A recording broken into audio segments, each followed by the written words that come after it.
Nesse episódio vamos abordar o capítulo 2 das disposições do Estatuto de Ética e Disciplina da OAB, a qual visa regrar as relações do advogado com os seus clientes.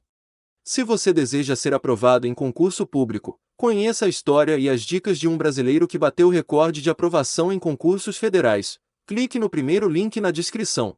Agora vamos para o episódio de hoje. A ética do advogado. Episódio 3, das relações com os clientes. O Estatuto de Ética e Disciplina estabelece um conjunto de regras que deverão ser observadas pelo advogado em suas prestações de serviços postulatórios. Vamos para o artigo 1º do capítulo.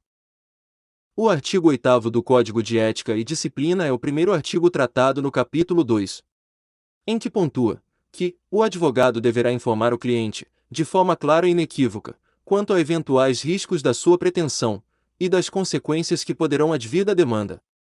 No episódio 1º da série abordamos essa questão. O advogado jamais deverá aconselhar o cliente a entrar em uma aventura judicial, caso o profissional notar que de fato existe uma improcedência na pretensão do cliente. Não deverá de forma alguma adentrar em uma ação sabendo de sua improcedência apenas para ter ganhos materiais se prevalecendo da falta de conhecimento do mesmo.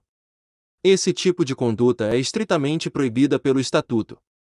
A conclusão ou desistência da causa, com ou sem a extinção do mandato, obriga o advogado à devolução de bens, valores e documentos recebidos no exercício do mandato, e à pormenorizada prestação de contas, não excluindo outras prestações solicitadas pelo cliente, a qualquer momento. Esse artigo basicamente disciplina que o advogado não pode negar a devolução de valores pagos pelo cliente, em eventual desistência da causa. Artigo 10. Concluída a causa ou arquivado o processo, presumem-se o cumprimento e a cessação do mandato.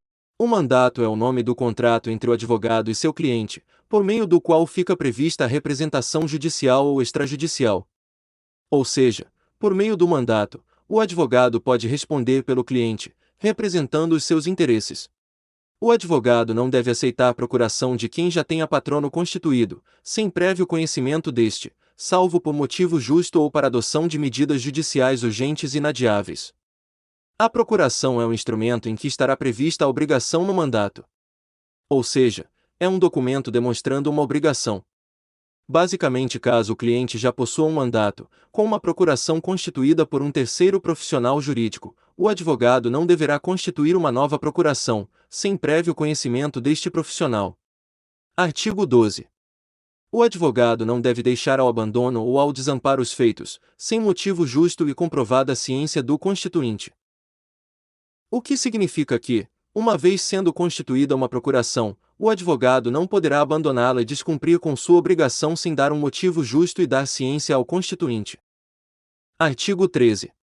A renúncia ao patrocínio implica omissão do motivo e a continuidade da responsabilidade profissional do advogado ou escritório de advocacia, durante o prazo estabelecido em lei, não exclui, todavia, a responsabilidade pelos danos causados dolosa ou culposamente aos clientes ou a terceiros. Basicamente, esse artigo disciplina que uma vez que o advogado firma um mandato de procuração com o cliente, caso a renúncia seja por parte do profissional jurídico e desta o cliente seja prejudicado, o profissional poderá responder pelos danos causados.